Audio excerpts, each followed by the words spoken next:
Hello everyone, मैं हूं आपका दोस्त सीए कपिल मुंडोतिया। और इस वीडियो को बनाने का सर मकसद क्या है आपका? इस वीडियो को बनाने का मकसद सिर्फ इतना ही है कि जो सीए फाइनल का हमारे पास सब्जेक्ट है फाइनेंशियल रिपोर्टिंग, जो कि काफ़ी वास्ट सब्जेक्ट है, ढेर सारी बुक्स हैं जिसमें अराउंड 2000 के आसपास क्वेश्चंस होंगे। 2000 नहीं भी होंगे तो 1500 तो ऑलमोस्ट होने चाहिए।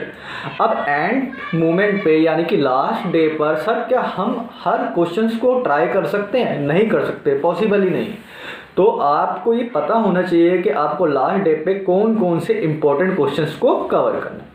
तो इसलिए मैंने एक पीडीएफ बनाई है जिसके अंदर आपको सारे इंपॉर्टेंट क्वेश्चंस के नंबर, चाहे वो इलस्ट्रेशन हो या फिर टेस्ट व नॉलेज के जो क्वेश्चंस हैं वो मिल जाएंगे। अब सर इस पीडीएफ को यूज़ करने से पहले आपको कुछ चीज़ों को ध्यान में रखना है। अब वो चीज़ें क्या हैं? आपने जिस भी रिस्पेक्टेड टीचर से अपनी क्लासेस को कंप्लीट किया है, मैं नाम नहीं लेना चाहूँगा, बेशक कोई भी टीचर हो, आपने उनसे अपनी क्लासेस को कंप्लीट किया है, आप वो क्लासेस को अच्छे से पढ़ चुके हैं, रिवाइज कर चुके हैं, ठीक है, तो ही आप सिर्फ ये सिलेक्टेड क्वेश्चन कर सकते हैं। यानी कि आपका सिलेबस कंप्लीट होना चाहिए। ये कोशिश बिल्कुल भी मत कीजिएगा कि आप डायरेक्ट इन क्वेश्चंस पे चले गए और करना शुरू कर दिया तो आपको चीज़ें समझ में नहीं आएगी। यानी कि पहले आप अपना कोर्स को कंप्लीट करें और फिर इस क्वेश्चंस की पीडीएफ को फॉलो करेंगे, ठीक है।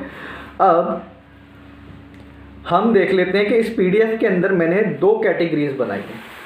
जो पहली कैटेगरी है वो है सिर्फ इम्पॉर्टेंट क्वेश्चंस की, ठीक है। अब वो इम्पॉर्टेंट क्वेश्चंस ऑलमोस्ट मैंने हर चैप्टर को नाम दिया हुआ है, जैसे इंडेक्स 34 है, ठीक है। फिर मैंने लिख दिया कि इलस्ट्रेशन में से आपको नंबर 2, 3 और 4 और 5 करनी है, टेस्ट योर नॉलेज में से 2, 3, 4 और 5 करनी है, ठीक है। फिर मैंने एक एक्स्ट्रा कॉलम आगे दिया हुआ है जिसमें लिखा है most important questions, if you don't have enough time then do only this questions. यानी कि आपके पास इनफ टाइम नहीं है। अब ये कौन से केस होगा सर? ये लास्ट डे की बात है। यानी कि लास्ट डे पर आपको सिर्फ सेकंड वाला जो कॉलम है उसी के क्वेश्चंस आंसर्स को करना है, क्योंकि आपके पास टाइम होगा ही नहीं। लेकिन जो पहले की आपकी रिविजन्स होगी, यानी कि लास्ट डे से पहले की रिविजन 10 दिन पहले या 15 दिन पहले, उसके लिए सिर्फ आपको जो कॉलम नंबर 1 है वही क्वेश्चन करने हैं, ठीक है। यानी कि आप अगर डायरेक्टली आप अपनी किताबों को एक एक करके नहीं करना चाहते, आप सिंपल सी पीडीएफ उठाइए, फर्स्ट कॉलम को करना शुरू कर दीजिए, लेकिन एग्ज़ाम से काफ़ी दिन पहले। जब वो हो जाए और आपका एंड मोमेंट आ जाए, एग्ज़ाम से पहले का लास्ट डे आ जाए, है ना, ये 2-3 दिन पहले आप प्रिपरेशन शुरू करते हैं अपनी, तो आप सिर्फ सेकंड कॉलम वाले क्वेश्चंस को फॉलो करेंगे।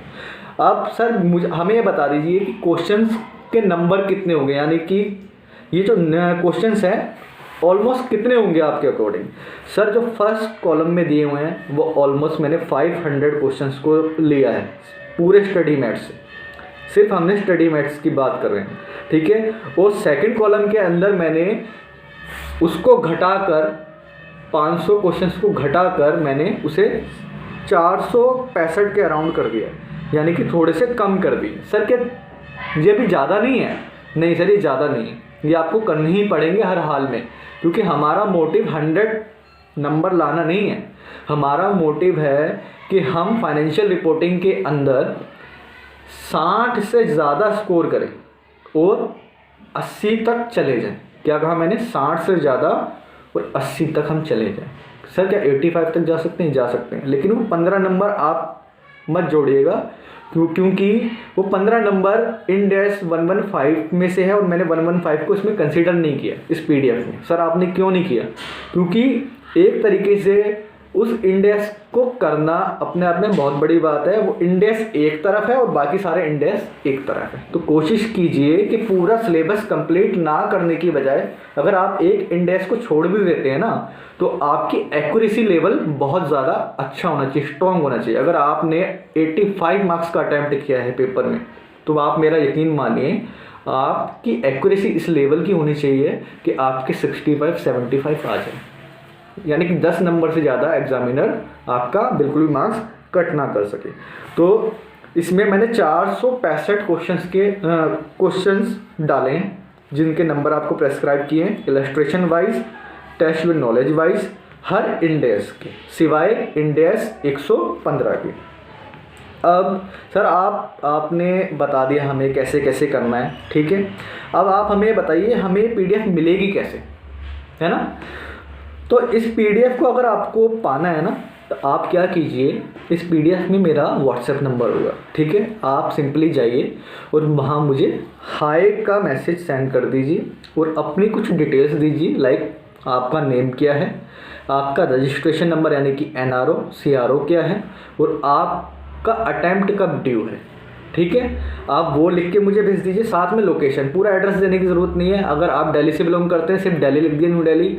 उत्तराखंड से बिलोंग करते हैं उत्तराखंड लिख दिया, घर का एड्रेस देने की कोई ज़रूरत नहीं है। ये सिर्फ मैंने अपने पास इन्फॉर्मेशन के लिए रख रहा हूँ, ताकि मुझे ये पता चलता रहे कि जब आप पास हो जाएंगे आपके 60 नंबर से ज़्यादा आ जाएंगे, 60 से ज़्यादा, 40 की बात नहीं हो रही, 50 की बात नहीं हो रही। और मैं श्योर हूँ सिर्फ ये क्वेश्चन करके आप 60 तो क्या 70 में मार देंगे, ठीक है। हम 40 की बात नहीं कर रहे हैं, मैं फिर से आपके दिमाग में चीज़ डाल रहा हूँ, क्योंकि लोग सिर्फ कचरा क्वेश्चंस करने में ही इतना टाइम लगा देते हैं कि उनके 40-45 से ज़्यादा मार्क्स पेपर में आ नहीं रहे हैं और उनका एग्रीगेट बन नहीं रहा। और मैं कोई प्रोफेशनल टीचर भी नहीं हूँ, टू बी ऑनेस्ट। मैं बिग 4 के अंदर वर्किंग करता हूँ, तो मेरा ये कोई प्रोफेशन नहीं है। मैं सिर्फ, मेरा मोटिव इतना है कि मैं आपको गाइड कर सकूं ताकि एफआर में आपके बेहतरीन मार्क्स आ सकें। और अगर हो सके तो मैं ये सोच रहा हूं कि मैं आपका एक व्हाट्सएप ग्रुप बना दूं, क्रिएट कर दूं। और ये व्हाट्सएप ग्रुप तभी बन पाएगा जब आप इस पीडीएफ के लिए मुझे पिंग करेंगे, आप अपनी परमिशन देंगे कि हाँ हम रेडी हैं व्हाट्सएप ग्रुप में ऐड होने के लिए। वहाँ पर मैं आपको time to time guidance provide करता रहूँगा, जैसे जैसे मुझे टाइम मिलेगा कि एफआर में क्या करना है, कैसे करना है, ठीक है।